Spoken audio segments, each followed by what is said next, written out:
Hi, everybody. Welcome to the Travel Collective. In today's episode, we are going to be talking about how to spot wildlife when you travel. And so let's just jump into it. Our intro question is, so go ahead and please introduce yourselves. You all know Cindy and April very well, but still introduce yourselves. And do you look for travels that allow you to observe wildlife, or do you specifically look for that? And let's start with Monique. Yes, thank you, Erica. I'm Moonique Toonen from Happy Google International. I absolutely do sometimes book a trip to just spot wildlife. I did this in 2018. I went for 35 days crossing Africa, 7 countries, to really spot wildlife, and that was amazing. Yes. And you didn't get eaten by a lion. Good for you. She's here to tell the story. No. Yeah. Exactly. I'm still back and able to tell the story. But I saw the big fight, so I was very content about it. I love it. I love it. How about you, April? Yes, I most definitely look for travels that allow me to observe wildlife, whether it's going to Alaska when it's fall and the animals are starting to move about. Definitely look for places that allow me to observe the wildlife. Maybe not specifically to go to Africa yet, but I don't want to be, and I won't go hiking with bears in Denali, but safely observing, yes. Yeah. I love it. How about you, Cindy? Always. I'm a bit of a bird fanatic. I love birds, so that's something I watch for no matter where I'm at. I'm not an official birder. Maybe someday I will be, but definitely like birds. The 2 things that are on my list right now is I am planning my trip to Iceland specifically around seeing the puffins.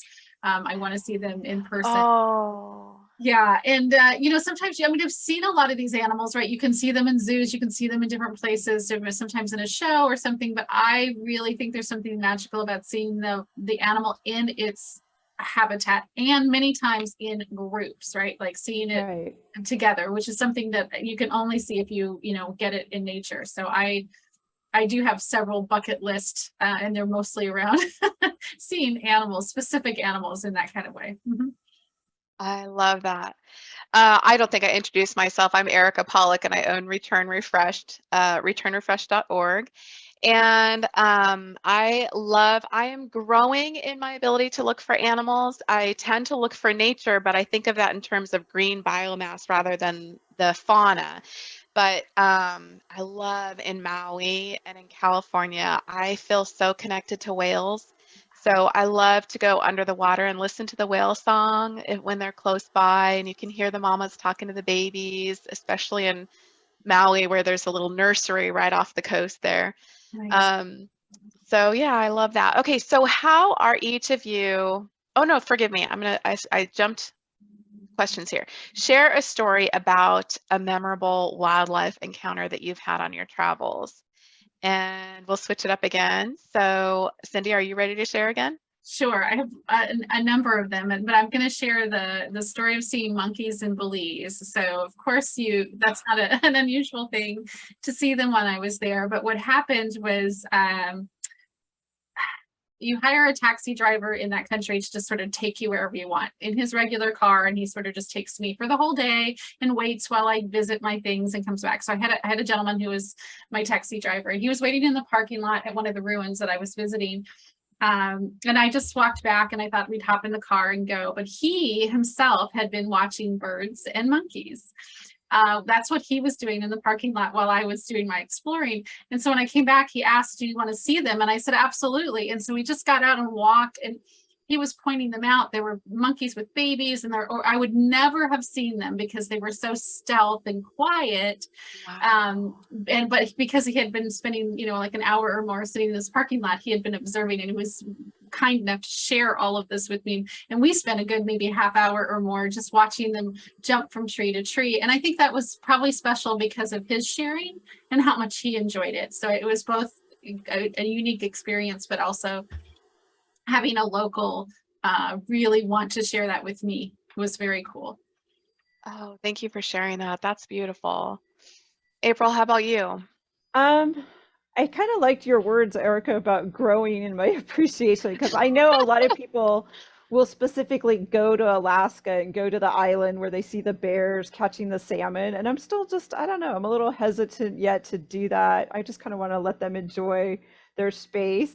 But I think I resonate with birds. I have a big thing with birds. And when I first moved to Vegas, it's like you know, for a person like me that loves nature so much, at first it was kind of like, wow, it's totally different. It's not green, and I gravitate towards trees, and you know, it's Vegas. It's a different environment. Not a lot Mhm. like grows as such, but birds, I've really had some incredible experiences with the hummingbirds. I was forced to Ah, slow down a little bit earlier this year with a broken wrist, and I got so much joy out of I would hear these hummingbirds coming around I have a tree out front and a chair, and I would go out there in the morning. And so then I was like, I'm getting a bird feeder. So like a hummingbird feeder. So then I got the hummingbird feeder. And now I feel like I've never owned a pet really in my life, but now it's like if that darn feeder is empty, I feel like the birds, you know, start circling. So those are my encounters. They're like magical. I'll be sitting out there and all of a sudden one day one of the hummingbirds literally like zoomed right up to my face, and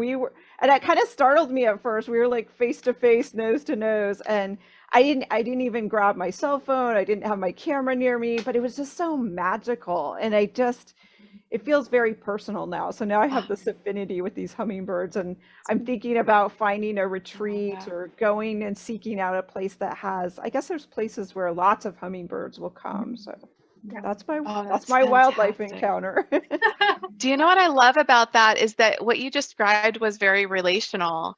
You know, you paused long enough to make a relationship with that little guy. He Yeah, was coming in and checking you out and going, you know what, you're part of my world now. right. And, you know, you were both seeing each other. And I That's just do. so I feel cool. like if I've been doing a lot more reading about hummingbirds, and I guess they do. They start recognize who Yeah. fills their feeder when it's empty. Wow. So sure enough, it's like the minute I walk by my windows in my house and I'm like, oh no, the feeder's empty. It's like I will drop everything. Never in my life have I like Oh, stopped everything and like you know, walk out there. I'm like, okay, I got to fill it up. I don't want the hummingbird, like, I especially when it's love that. 100 degrees out, wandering about, not being fed. It just, it's very I personal love now. that. Love it. But Monique, how about you? Well, not in this time at the moment, but I used to go to places, great diving spots. And I remember one time I wanted to go to get my open water certificate. And well, never was in Egypt, and because there is so much variety in for fish that you don't see anywhere else in the world.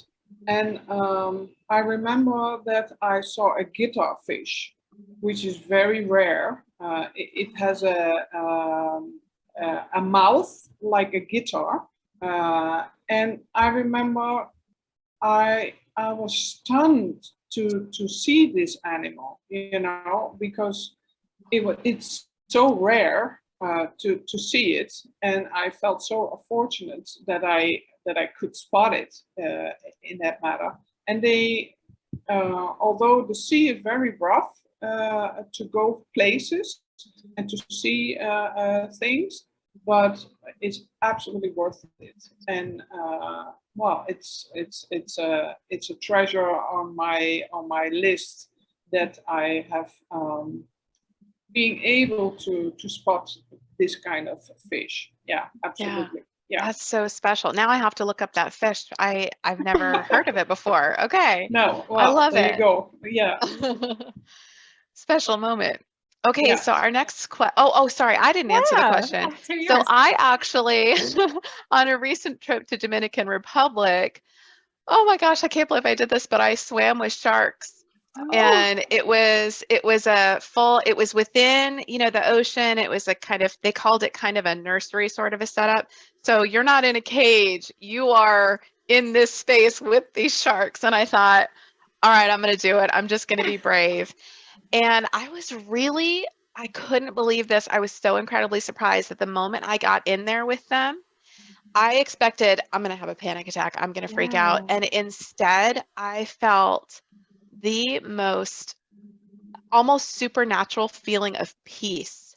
I was so happy to be there with them, and I felt totally safe. The guys that were with us said, "Oh, it's okay, they're vegetarians." I'm like, "Yeah, right." But for some reason, I felt calm, and it was like a kind of a holy experience. You know what I mean? I don't even know how to Yeah. describe it. Wow. It was really cool. I think animals Okay. do that to us. Like I don't. I mean, Yeah. April's just describing, your household hummingbird, really, but she's had a magical experience. I think It animals was. just do that. This doesn't matter what kind of animal, where it is. We can have magical experiences with animals. Absolutely. Yes, I love that. So our next question is, how are you intentional about observing wildlife when you travel? Yeah. Specifically when you travel, right? Yeah. So let's start with April this time. I think, as I mentioned, I kind of have that give them the animals their space. And I try to share with others, like, I love how Denali National Park is trying to set this example of keeping the park wild and keeping, like, they only let you drive the first, I think it's about 30 miles in your private car. Beyond that point, you have to be on a park service bus, or you can hike, you can walk and be out there with the animals on your own. But again, just that attitude of like, Good. this is their space and we're coming into it. And when you're on the park service buses, past that, point, the people on the bus even say, hey, if we spot something, we're going to stop, but you need to not talk, no talking. And even Wow. just keeping any, like, no camera lenses out the window, like, this bus, this is the line, don't put an arm out, because again, the animals already can smell. Their sense of smell is amazing, like 40 some miles for a bear or something like that. I mean, they know we're there, but again, trying to keep us just on that little path, and everything else is there free roaming. So again, just being mindful. I always try to say, just, giving them their space. And, with the hummingbird too, and I kind of felt like, that's why I was like, well, the hummingbird chose to come to me, but, I'm not going to go up and try to get too close. Again, it's just being mindful that this is their little environment. You want them to feel safe, like Monique mentioned in another episode. I think, I don't want to be comfortable touching the animals. I'm one of those weirdos that doesn't even want to leave breadcrumbs or Yeah. food at the park bench, because I really don't know if us feeding that food, that bread, isn't in their natural environment. So I just Right. those are the ways I try to just be mindful of and intentional. I love that. That's really good. Who's next? Cindy? Let's go with Cindy.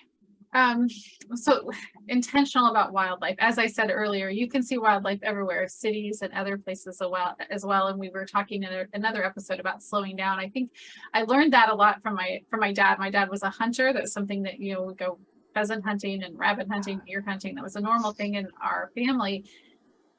But if you want to see wildlife, you have to stop. And you're not going to find them, on the hunt, walking through the forest. You have to sit and not move and not say anything. It's just like all of those things. And so I think just seeing, if you want, even seeing birds, insects, all of those things, if you just put yourself down somewhere at a park, anywhere, even in the city, and stop moving, they'll come introduce themselves to you a little bit. So I definitely do that, as we were talking before, as part of the slow down experience. When you're in a space where there are animals, taking a moment to stop moving, stop interacting, just wait and watch and see what comes to you. And it takes time. It doesn't happen in 15 minutes. It sometimes takes an hour or more, but it's well worth the time to be intentional about taking the time and watching. I love that. Taking the time. That's the takeaway right there. That's where you got to just be still. Right. I love it. I love it. Monique, how about you? How are you intentional about observing wildlife? Yeah, absolutely. Well, what I always do, and I remember one time an experience in Costa Rica, we were in the evening would spot, what do you call it? my God, I don't know how to say it in English at this moment. The animals with a big shield. With the big shield. Turtles. Yes, turtles. My Oh. God, yes. I speak funny. I was like, well, I want to tell them, but I did turtles. I love it. I love it. I- Mad it's- props. Yeah, well, they go on land and put their eggs on land, and Yes. it's a special time in Costa Rica. They come with hundreds, and to be intentional about it for me is listen to the people who guide those tours. Yeah. I remember that they said no flashlight, only red lights Mhm. to look. And I hate it when people just not obey the rules and put their flashlights and still scare those animals. Yeah. I think it's not okay. No. I mean, there's no respect following the rules and obey the rules that the guides give you, because they Yeah. know how to treat those animals and how they how you respect them, because everybody has his own rules. Mhm. Just as humans, we have kind of rules and respect them also for I love animals. that. I Beautiful. think we're hearing two big themes come up in this conversation. Our timer is almost up. So, but I feel like the two takeaways today are obeying those rules. They're there for a reason. It's not just one person who's walking that path, it's millions per Exactly. year, you know? Yes. And then the other one is slow down. Slow Yeah. down enough that the animals, you know, think of the Bambi movie, right? When she's crying, when Snow, or not Bambi, I'm thinking Snow White. She's crying and the animals start coming to check out what she's doing because she's stopped. Right. It takes us to pause for them to start coming back Exactly. into motion and going about their day. And then we get to be surprised by everything that they're doing. Yeah. I love it. Thank you everybody for sharing, and thank you all who joined us. This is the Travel Collective, and thank you for joining us.